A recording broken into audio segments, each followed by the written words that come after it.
29 अप्रैल 1946 को तत्कालीन मध्य प्रदेश राज्य के बिलासपुर जिले स्थित जोगी डोंगरी के एक साधारण से परिवार में जब एक बालक का जन्म हुआ, तब शायद ही किसी ने ये कल्पना की होगी कि वो बालक आगे चलकर समाज के दबे कुचले, शोषित, पीड़ित और वंचितों की सबसे प्रखर आवाज बनेगा। शुरू से ही पढ़ाई में होनहार श्री अजीत प्रमोद जोगी ने Maulana Azad college of technology Bhopal से बैचलर्स ऑफ इंजीनियरिंग मैकेनिकल की पढ़ाई की और गोल्ड मेडलिस्ट रहे। और फिर वे 1967 से 1968 के दौरान गवर्नमेंट इंजीनियरिंग कॉलेज रायपुर में एक विख्याता के रूप में कार्यरत रहे। लेकिन समाज के निचले तबके के लिए कुछ करने की ललक ने उन्हें सिविल सर्विसेज की ओर खींचा। पहले 1968 से 1970 के बीच भारतीय पुलिस सेवा और तत्पश्चात 1970 से 1986 तक भारतीय प्रशासनिक सेवा में उन्होंने अपना योगदान दिया। इस दौरान उनकी पहचान एक तेज तर्रार और कुशल प्रशासक के रूप में स्थापित हुई। वे कठिन से कठिन समस्याओं को अपनी सूझबूझ और प्रशासनिक कार्यप्रणाली की बेहतरीन समझ के कारण सरलता से हल कर देते थे। लेकिन शायद ईश्वर ने उन्हें और भी बड़े कामों के लिए चुना था। 1986 में वे अपनी आईएएस की नौकरी छोड़ राजनीति में आए और उसी वर्ष कांग्रेस द्वारा उन्हें राज्यसभा का सदस्य बनाया गया।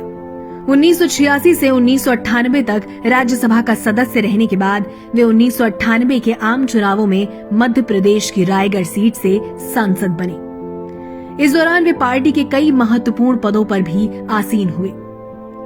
जब सन 2000 में अलग छत्तीसगढ़ राज्य की स्थापना हुई, तब वे राज्य के पहले मुख्यमंत्री बने। मैं अजीत प्रमोद कुमार जोगी ईश्वर की शपथ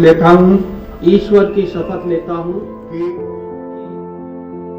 उन्होंने अपने कार्यकाल में समावेशी विकास और सामाजिक न्याय के विजन को साकार करने के लिए अथक परिश्रम किया।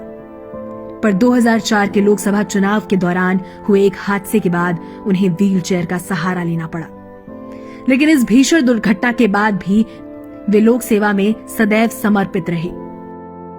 वे मरवाही विधानसभा से 2001, 2003, 2008 और 2018 में 4 बार विधायक चुने गए। वे कहते थे कि छत्तीसगढ़ सबसे अमीर धरती पर रहने वाले सबसे गरीब लोगों का प्रदेश है। 2016 में उन्होंने छत्तीसगढ़ की स्थायी समस्याओं के निवारण के उद्देश्य से अपनी नई क्षेत्रीय पार्टी जनता कांग्रेस छत्तीसगढ़ जोगी का गठन किया। स्वर्गीय श्री अजीत जोगी स्वयं को सपनों का सौदागर कहते थे। वे कहते थे कि मैं स्वयं सपने देखता हूं और दूसरों को भी बिना कुछ लिए सपने बेचता हूं। मैं मानता हूं कि जब हम सपने ही नहीं देखेंगे तो आगे नहीं बढ़ पाएंगे। सपने देखकर उन्हें साकार करने के प्रयास से ही मनुष्य आगे बढ़ता है। स्वर्गीय अजीत जोगी जी आज हमारे बीच नहीं है, लेकिन उनके कहे गए हर शब्द, उनके द्वारा किए गए महान कार्य और उनकी विचारधारा हमें सदैव ही प्रेरित करती रहेगी। समाज के दबे कुचले, शोषित, पीड़ित और वंचितों को मुख्य धारा से जोड़ने का उनका सपना शायद आज भी अधूरा है। उनके बताए रास्ते पर चलकर उनके सपनों को पूरा करना ही उन्हें हमारी सच्ची श्रद्धांजलि होगी।